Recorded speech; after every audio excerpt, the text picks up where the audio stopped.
In the Middle East, Israeli security forces have arrested more than 30 senior Hamas officials in the West Bank, including the Palestinian education minister.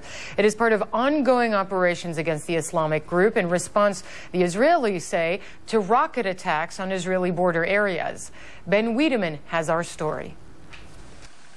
Israeli forces came in the middle of the night to take them away. More than 30 politicians affiliated with Hamas rounded up in the West Bank. Also in the middle of the night, the Israeli Air Force struck again in Gaza, targeting a money changer suspected of funneling funds to the group and what Palestinians say is a food warehouse owned by an alleged Hamas supporter. Israel's offensive to stop Hamas's military wing from firing missiles into Israel has been going on for more than a week. It continued into the day with hits on facilities used by Hamas's militia, the so-called executive force. The crude, locally made rockets from Gaza have killed one Israeli and wounded more than 15. Israeli air raids have left more than 24 militants dead, but they've also killed half that many civilians.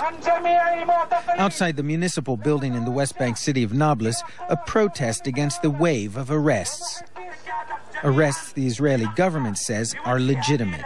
We arrest those Hamas activists who incite for hatred, for the destruction of the Jewish state, for terrorism. And I don't think that these people should govern the West Bank. Nablus's popular mayor, Adel Yaish, was among those detained. He doesn't fit the standard profile for a Hamas activist.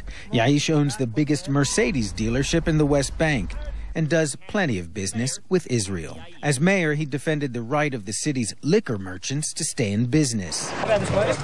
Also arrested was Education Minister Nasser-Eddin al-Shair for the second time in a year. Last summer, he was held for a month, then released for lack of evidence. This time will be no different, says his wife, Huda. Nothing has changed. Everyone knows Dr. Nasser is an academic. El-Shair was one of tens of Hamas-affiliated politicians, including cabinet ministers and members of parliament, detained by Israel last June, following the capture by militants in Gaza of Israeli Army Corporal Gilad Shalit. 41 members of the Palestinian parliament, just less than a third of the body's total membership, are now in Israeli custody. Hamas has proposed that Israel enter into a ceasefire covering Gaza as well as the West Bank. But Israel has rejected the idea, trying instead, through a combination of arrests and air raids, to crush its enemies. Ben Wedeman, CNN.